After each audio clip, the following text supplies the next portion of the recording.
Market Journal, television for agricultural business decisions, is a presentation of the University of Nebraska-Lincoln's Institute of Agriculture and Natural Resources. Promotional support is provided by the Nebraska Farmer Magazine.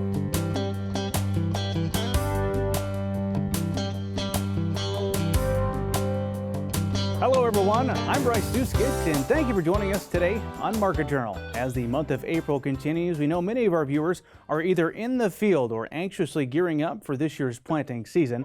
With that in mind, we're grateful for you taking the time to join us for this week's episode. At the top of our headlines today, new antibiotic restrictions will soon become a reality for many producers. Back in 2017, the FDA began implementing guidance for the livestock industry called the Veterinary Feed Directive. This directive focused on veterinary oversight of certain antibiotics delivered to livestock through feed or through water. This left a significant loophole for such products that were available over the counter. Back in June of last year, the FDA published guidance for Industry 263 that started the framework to remove any remaining medically important antimicrobials from over-the-counter marketing channels to close those loopholes.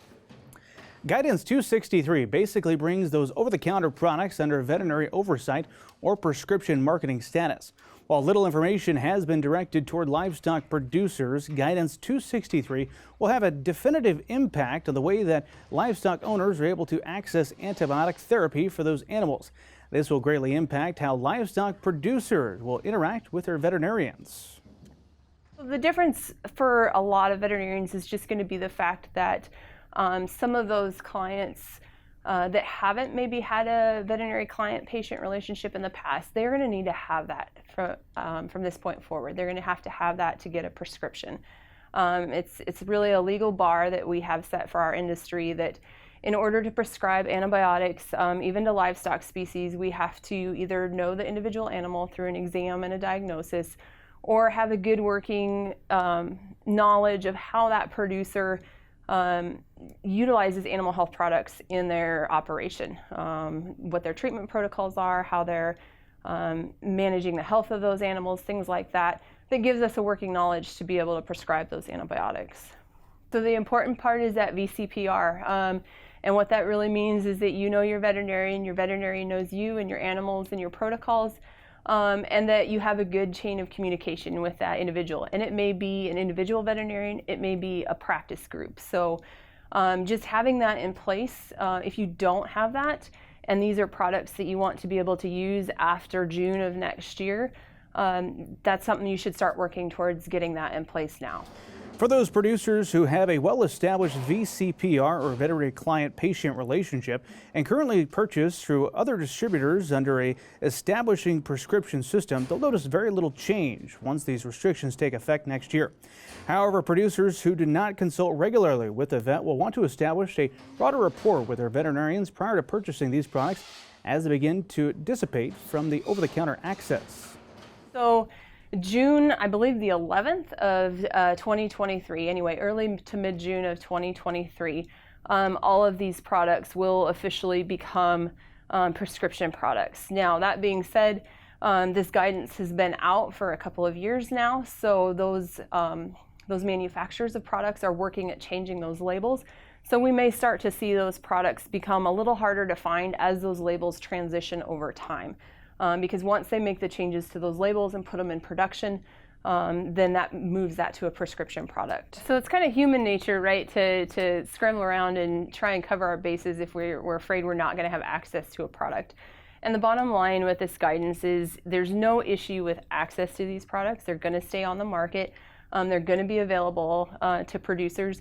We're just refining the way in which they can be used to make sure they're used in accordance with labeled directions, and to make sure we're using them for appropriate diseases, that we're selecting the right antibiotic. So there is a danger that people will go ahead and do that. We don't recommend it for a few different reasons. The main one is if you stockpile that, they all have an expiration date. And if we use products after an expiration date, we don't have an assurance that they work correctly or that they're safe for that animal. So those are some things to be aware of. The other thing is once we have expired product, then we have to worry about disposal. So it's best to just avoid those problems. Communicate with your veterinarian, get the products that you need when you need them instead of stocking those up and having them on hand. Thanks to Becky for taking the time to explain these regulation changes to us. If you'd like to learn more about these upcoming changes, you can read them online at beefwatch.unl.edu. We've also posted a link to the article on this subject at the Market Journal website. Well, big jumps in the commodity markets are becoming a norm for those who are closely watching the trade. This week, nearby corn futures broke $8 per bushel. The nearby soybean futures traded above $17 a bushel, sitting near $17.40 at the midweek. To break down the latest activity in the commodity markets, we were joined on Wednesday by Heather Ramsey from the Agricultural Risk Consulting Group, or ARC Group. Let's begin this week on corn. As we look at that mark, we broke $8. A little bit of a surprise, I think, to some people that we saw the $8 mark here in the nearby corn. What were the factors that led to that? You know, this corn market, it feels surprising, but at the same time, it doesn't feel surprising at all. We've sort of been kind of hinting at possibly $8 futures, and thus, in our state anyways, also hinting at $8 cash, which is a real possibility for this week. We're definitely seeing a bigger push, you know, since the end of March. We're kind of pushing that corn market because of an acreage situation. We're then roll into pushing that old crop and new crop corn market because of a planting situation. It's extremely dry over here in the western side of the Midwest and the plains, and it's a little too wet week over week on the eastern side, and so that's kind of creating this risk situation that leads to an upward movement. So that's kind of piling on. We're also seeing weather in South America look a little bit drier than what they expect to see. There's some statistics out there that if that safrinha corn crop in Brazil, especially into that like Mato Grosso region, doesn't receive at least 3.5 inches for the month, then they start struggling with yield. We're also seeing different export numbers kind of hit the market and influence it. And then just overall, the funds have been in it and been big players, and so they've been helping to drive both the old crop and the new crop. Interesting, in the last couple weeks, we've really seen the new crop start to gain more momentum, which from my standpoint, looking forward as the risk manager, I really love, because it's giving us opportunity to put in really good numbers into that 2022 corn crop at this point in time.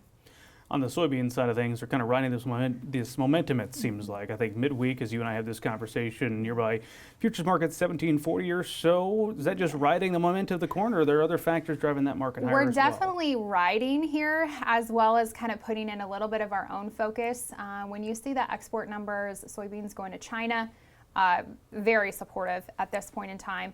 We know that this South American crop is probably still going to get some adjustments lower as far as soybean production for this year goes. And so we continue to have private analysts and experts out there adjusting their private forecasts versus USDA and WASDE's forecasts.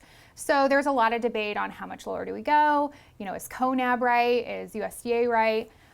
So we're definitely swinging that market higher based on those what if kind of scenarios. And even with a higher acreage number in the U.S., we still need that. We need those beans. We kind of need all of a sudden to find, you know, another 5 to 7 million acres total crop to really change kind of the trajectory of where corn and soybeans are at right now. And quite frankly, we're not going to find that across the U.S.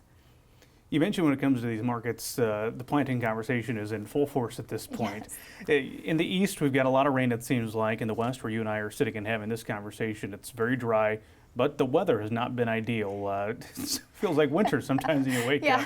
How closely are you paying attention to that conversation right now? Yeah, you know, it's definitely top of mind. We want to see really good planting pace. Obviously, that means we can get the crop in and things are just going to be wonderful, right? But where you look at the two halves of this, you know, growing belt, so to speak, we have real big problems for different reasons. Obviously, this country, the U.S. farmer can plant a lot of acres in a short amount of time. I don't feel concerned that we're truly behind yet at this point. And, you know, we've learned over the last few years that a later crop doesn't necessarily mean it's all doom and gloom. We've had some of our best yield on corn in the state of Nebraska that's been planted in May, which mid-May, no less, which seems like, oh my gosh, that's not possible. But we've proven it with our hybrids and our technologies that it really is. So until we start pushing the envelope of looking at a crop that the majority isn't planted till after the 15th of May, approaching June, I don't really know that there's a true issue from a planting progress standpoint. The bigger problem is we're planting into drought conditions on the west. We're planting into mud on the east potentially. We kind of need that balance to come back in line so that we can make it through to some key points in June before we're, kind of concerned about what this crop can do. Let's hit on the wheat market. Came out this week that the winter wheat crop here in the U.S. worst rating since the spring of 1996. We didn't see the markets react to that, though, did we? No, we didn't. Not too much. We're so focused on coming back from a holiday weekend and the money flow right now that we didn't see the market go sky high on wheat. Some of that is kind of directly related to what's been going on with Russia. We have the lowest wheat rating on wheat in quite a while, but Russia is still significantly exporting wheat. So the story from 2 months ago that we're going to run out has sort of died a little bit here. Truly, it's a concern. The wheat crop is a concern. We're seeing just terrible ratings. The market is sort of ebbed and flowed away from that. We're so close to coming into harvest that I think at this point it's like, okay, well, in 2 months we'll know. And it's kind of that same situation where if you're looking at a row crop like corn or soybeans, when we're in August and September, you don't get a ton of market reaction when you're saying it's terrible, it's a terrible crop, right? Because you're so close to harvest at this point, you're like, yeah, we'll just get to harvest and see where it's at. Just real quick as we wrap up here, Heather, particularly back in the corn and soybean side of things, you mentioned the funds. It seems like as quickly as we've seen the prices go up, they can go back down, right? Yes. We're super long. I don't know if that's a correct term, but we're very long when it comes to managed money. We've seen it be a little bit higher than this before on corn, about the same on soybeans. We're a lot more open interest in wheat right now than where we've been in the past. That can all go away if they decide to follow and chase something else. Right now, the inflation numbers, the interest rate discussions, those are definitely supporting managed money staying in commodities. It's definitely an important number to look at and pay attention to. When we start to see any fallback in managed money and any shift downwards in those positions, that would be a kind of your leading indicator that something is about to change. Right now, we're not seeing that. But it could happen at any time. They can move a lot of contracts really fast, so we have to keep an eye on it. A lot of things to watch. Heather, appreciate you coming to Market Journal. Thanks, Bryce.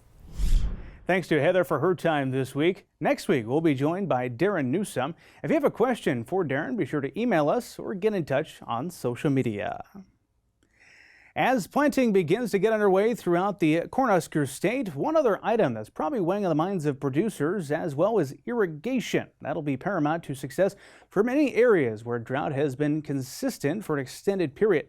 Market Journal's Bill Dodd recently caught up with extension educator and irrigated cropping systems specialist Steve Melman to discuss getting your irrigation systems ready to roll. As producers get set to hit the fields and get this year's crop in the ground, another pivotal piece of the puzzle should be addressed as we kick off the latest growing season. Irrigation systems will be paramount to success in many cases, and the time is now to make sure that you're doing everything you can to make sure that your irrigation system is up to par. Yeah, I think it's always important to start off first just by going through the operator's manual for the irrigation equipment and follow their checklist. Beyond that, with a subsurface drip system, it's always good to put some water in the system and a fairly good amount. And then if, the leaks will come to the surface here when there's not any crop growing in the field. And then you can drive that field and flag those areas that are wet so you can go out and fix the leaks. There's, if you're lucky, there isn't any, but typically there's always some on a drip system every year. And so it's just a good idea to do that every year. With center pivots, I think it's always important to go ahead and put water in them, check those for leaks also. Typically those leaks are above ground, so they're a little easier to fix and to see and to fix. And then look, kind of stand back from the pivot a quarter mile or something and just kind of look. There should be a nice uniform application of water from one end to the other, if a little less into the pivot point and more as you go out. Look for any missing sprinklers or plugged or one that just doesn't look like it's turning correctly or is putting out way more water than the others or something. You might have a bad pressure regulator. So, there's several things that you should do. Another thing that you can do is this time of year when there's a little bit of bare soil showing, even with no-till farming, just set the pivot to move at full speed with applying water, and then just kind of walk along and see the wetting front on the center pivot, as it's putting some water out. It should be really uniform. If you see a place that's putting on less or way more or something, you need to address some issues there. Beyond basic setup and testing, there are a number of things you'll want to consider when it comes to your personal safety, as well as the safety of others who will be in and around your operation. Yeah, absolutely. We've got electricity with most every system. Even the hydraulic ones will oftentimes have a electric motor running the water pump or maybe the oil pump for the hydraulics. And so anytime you're around high voltage electricity, even if it's the drying equipment at the farm or something, it's always best to touch that with the backside of your fingers when you walk up to it, because if it is shorted out, that way if you get muscle contraction, it'll pull your fingers away instead of grabbing a hold of the thing really tightly. So, it's always a good idea to take that into mind. It's a good idea either yourself, if you're an electrician, or get your electrician or your pivot serviceman to make sure that fourth grounding wire is connected all the way back to the power grid or the generator. That's really the key. Another thing that we always think about is to put the shields over the drive shafts or belts or anything. It's maybe okay for, the guy going out there, he knows he needs to be careful around there. But, if there's any kids or grandkids or something out there, it certainly can be a really bad situation in a big hurry. So it's important to do all of those things as well. And then another thing, I think when you're servicing your pivot, it's always a good idea today, more than ever, to make sure you turn the power off at the disconnect. And in the industry, every electrician has a padlock, and they put a padlock on that to keep it locked off, so nobody comes along and inadvertently starts the machine. I mean, pivots are long machines, particularly if the crop's growing. You can't see if somebody's out there working on it or not. And even if you're just changing a flat tire and somebody starts it up and rolls the pivot off the jack, it could be a safety hazard, and it sure be a pain getting things back and going again. So, with all the ability to start pivots remotely on your smartphone, it's just a good idea to always make sure that disconnect is somehow so nobody else can come other than you and just restart the pivot. As the season rolls through the hot summer months, you may notice some areas of your field are in need of more water than others. In cases like this, you'll need to be observant of those areas and make your irrigation management decisions on a case-by-case basis. Also, keep in mind how big is that area that gets small. If it's just the area where you load trucks out in the fall around the field driveway, well, that's probably a half acre to an acre, and you really can't overwater the whole field to take care of that. Same thing if you've got a sandy area or something else, maybe a steep hillside that shows a little drought stress just because big rains run off of it, and it's just a couple 3 acres. You really can't overwater the rest of the field to make up for it. But if it's 20 or 30 acres, then you need to make a decision. Are you going to try and do some variable rate irrigation? If it happens to lay out on a pie segment type of thing, maybe you can stop the pivot and back it up and run it over that area twice, or you can program the computer panel to slow down and put more water on there or something. But it just something that the producer has to make the decision. If it's 5 acres out of 125, well, maybe you better let that stress something. But if it's 50 acres out of the field, then we need to take care of it and do something different with it. And this year, if the pattern continues like we've had for quite a while, and we don't get much rain, that's when those places all show up. Rain tends to be kind of an equalizer in a lot of those situations. So, we need to be careful of those, but also be thoughtful about it and not necessarily, overwater all the field just to take care of a couple acres. With the recent drought many have faced over the last couple of seasons, making sure your irrigation system is ready to roll early this season will definitely save you some headaches once the heat is here. Reporting for Market Journal, I'm Bill Dodd. Thanks for that story, Bill. Steve also tells us it may be a good idea to disturb as little residue as possible from the previous year's crop in order to retain more moisture in the ground in order to mitigate potential water loss in case of drought. If you'd like more information on irrigation tips and safety, you can always find the latest online at cropwatch.unl.edu. Moving on now, Oak Barn Beef started out with a concept developed through the University of Nebraska Angler Entrepreneurship Program. Since those humble beginnings, Hannah and Eric Klitz have developed their home-raised direct beef market shipping business over the past 4 years. This summer, they are taking another giant leap, moving from their business from on-the-farm freezer and shipping facility in a renovated hog barn to a new storefront in West Point, Nebraska, which is set to open this summer. You can get all the details on how these young producers built their beef business in the April issue of the Nebraska Farmer. Well, it is now time for weather with Nebraska Extension Ag climatologist and Market Journal's chief meteorologist, Al Dutcher. Well, Al, it seems like Mother Nature can't quite decide if it's spring, winter, or even summer over the past couple of weeks. How are things shaping up as we look to the week ahead? Well, Bryce, we did definitely see a big roller coaster temperature ride during this last week. Of course, we had the storm system that moved through during the second half of this week, but we had that cool weather that hung in most of eastern Nebraska pretty much all the way through Wednesday before we started to see the temperatures warm. Further west, where we didn't have the cloud cover and we got a little bit more southerly flow, we've seen temperatures off and on in the 60s up to the 70-degree mark as we got through the first half of the week before we really exploded on terms of our temperatures back up into the 70s to almost the 90-degree mark. And of course, we had a little bit of light precipitation Wednesday night across portions of eastern Nebraska. Then we had the warm front starting to lift on Thursday night, Friday morning. That brought some rainfall to southeastern, east central Nebraska. And then we had the severe weather that started to outbreak here across central Nebraska yesterday. So that same storm system is giving pretty significant snowfall to the Dakotas and may actually give us a little bit more precipitation as we move through today. So let's take a look at the upper air models and see what we have in store. First thing I'll draw your attention is that big upper air level low over north central South Dakota.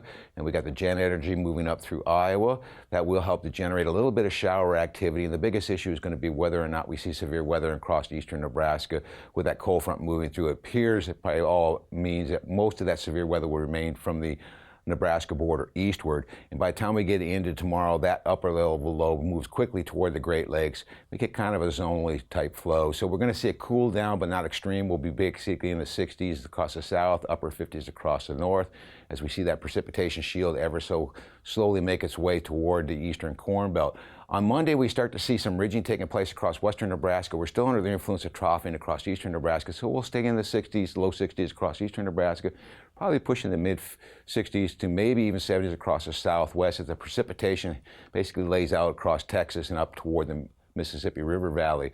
Now, as we get into Tuesday, we start to see this ridge reeling back into the center part of the country. That's going to bring our temperatures up basically into the mid 60s to the low 70s across the state, warmest temperatures to the west.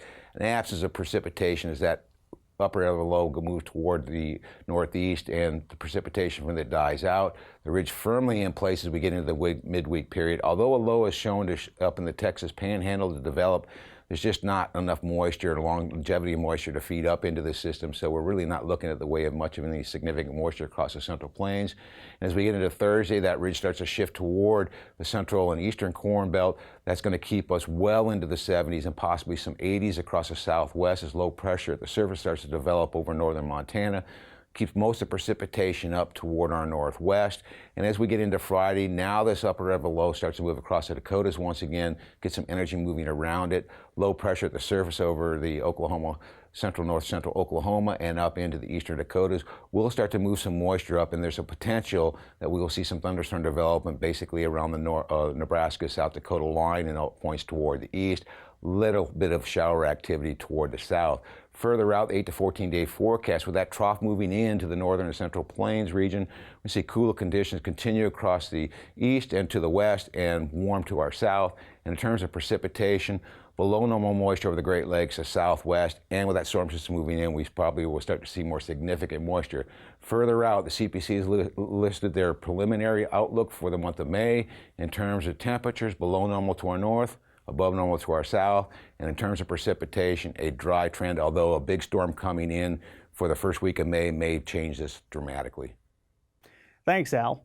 Finally today, we recently lost a longtime friend of Market Journal. Roy Smith, better known as Soy Roy, passed away peacefully at his home on March 29th. For viewers of this program, you likely remember Roy's regular appearances on the show as he shared grain marketing advice with you. Jeff Wilkerson hosted Market Journal for several years up until 2018.